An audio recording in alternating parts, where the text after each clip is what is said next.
যে আমরা যারা এখানে কাজ করি আলফা ইসলামী লাইফ ইন্স্যুরেন্স কোম্পানিতে, আমরা সবাইকে বলি, মানুষকে বলি যে ভাই একটা ইন্স্যুরেন্স করে। হ্যাঁ, যেই বলেন ইন্স্যুরেন্স করেন, না না না ইন্স্যুরেন্স আপনি আর কোনো কাজ পেলেন না, এটা নিয়ে আসছেন, যান যান বা একটা পলিসি করেন, মাথা খারাপ করছিলাম, ঠকছি, আর করবো বা একটা বিমা করেন, ওরে কি কয় বিমা, এইসব করি না, যান দরজা খোলা আছে চলে যান।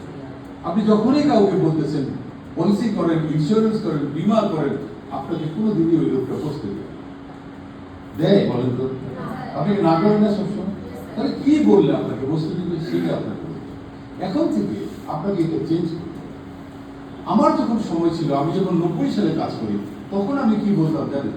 আমি যে কোনো মানুষকে গিয়ে বলতাম, স্যার আসসালামু আলাইকুম, আমার নাম মুক্তা, আমি আমেরিকান লাইফ ইন্স্যুরেন্স কোম্পানি থেকে আসছি, আমার কোম্পানির একটা পলিসি নিয়ে আপনার সাথে আলোচনা করব, এটা আপনি শুনবেন, বুঝবেন, জানবেন, জানার পরে যদি আপনি বলেন এটা খারাপ, তাহলে আজ থেকে এই কাজটা আমি আর করব, আর শোনার পরে যদি বলেন ভালো, তাহলে আমি বিশ্বাস করবো আমি একটা ভালো কাজ করতেছি। এই জাজমেন্টটা আপনি দিবেন কিনা, এই রায়টা আপনি দিবেন কিনা বলতে হচ্ছে বলেন। কখনো বলতাম যে আজকে না, আমি কবে বলবো, আপনি একটা টাইম দেন যে কবে আপনি শুনবেন এটা, কারণ আজকে তো আমার সাথে পরিচয় হলো। আপনার নামটা বলেন, জন্ম তারিখটা বলেন, ছেলেমেয়ের কয়জন আছেন বলেন, আপনার বাসাটা কোনখানে, আপনার বাসাটা কি ভাড়া বাসা না নিজের বাসা, আপনি কত টাকা রোজগার করেন, কত টাকা খরচ করেন, সব হিসাব নিকাশ নিয়ে দেন ওনার একটা ডেট নিয়ে চলে আসেন। বাসায় বসে ওনার জন্য আমি প্ল্যান তৈরি করি কি পলিসি তাকে দিব।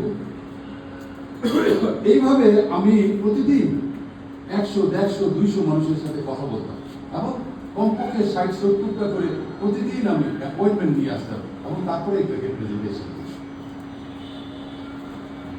আমার 53 জন আত্মীয়কে, আমার নিজের আপনজন ভাই বোন, চাচাতো বোন, ফুফাতো ভাই, 53 জনকে আমি প্রথম আমার অ্যাপ্রোচ করতে গেছি, একজন মানুষ আমার কাছে ইন্স্যুরেন্স করে। কিন্তু ওরা করে নাই বলে যে আমি কিছুই করতে পারবো না, তা কিন্তু নয়। পরে আমি নিজে যখন আমার এই যে আমার এই অ্যাপ্রোচটা শিখলাম, আমাকে যে শেখায় দিয়েছিল, যে যখন শুরু করলাম, তখন আমার 53 জনের বাইরে আমি প্রথম যার পলিসিটা সেল করছিলাম তার নাম হলো এন্ড্রু কিশোর। প্রথম পলিসি এন্ড্রু কিশোরের মতো মানুষ, যাকে জীবনে চিনি না, সবচেয়ে দামি শিল্পী, সেই শিল্পীটার প্রথম আমি পলিসিটা সেল। আমি দ্বিতীয় পলিসি সেল করছিলাম। এই যে কাহিনীটা আমি সব জায়গায় বলি, আজকে তো আপনার সময় নাই, তার জন্য আপনি তো শুনতে পারবেন না।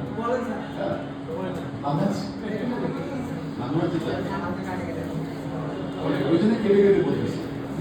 আমি দ্বিতীয় পলিসি সেল করছিলাম পঙ্কজ কুমার শর্মা। আমি 3 নম্বর পলিসি সেল করছি পীযূষ কান্তি ভট্টাচার্যের কাছে। 4 নম্বর পলিসি বিক্রি করছি অরুণ বিকাশ চক্রবর্তীর কাছে। এরা আমার কেউ আপন না। হ্যাঁ, এন্ড্রু কিশোরের কাছে আমার প্রথম পলিসি, 2 নম্বর পলিসি পঙ্কজ কুমার শর্মা, 3 নম্বর পলিসি পীযূষ কান্তি ভট্টাচার্য, 4 নম্বর পলিসি অরুণ বিকাশ চক্রবর্তী, 5 নম্বর পলিসি আহসানুল খালেকিন ভুইয়া, 6 নম্বর পলিসি সাখাওয়াত হোসেন, মঞ্জুর আলম, 7 নম্বর হলো সাখাওয়াত হোসেন, 8 নম্বর মাহবুবুর রহমান। এন্ড্রু কিশোর, পঙ্কজ কুমার শর্মা, পীযূষ কান্তি ভট্টাচার্য, অরুণ বিকাশ চক্রবর্তী, আহসানুল খালেকিন ভুইয়া, মঞ্জুর আলম, সাখাওয়াত হোসেন এবং মাহবুবুর রহমান। এই 8টা পলিসি আমি বিক্রি করছিলাম।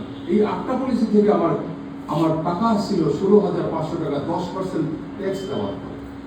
এই 16,500 টাকা যখন আমি রোজগার করছিলাম, যেখানে আমি 2,000 টাকার বেশি রোজগার করতে পারি না, আমি 7টা চাকরি ছাড়ছি। 7টা চাকরি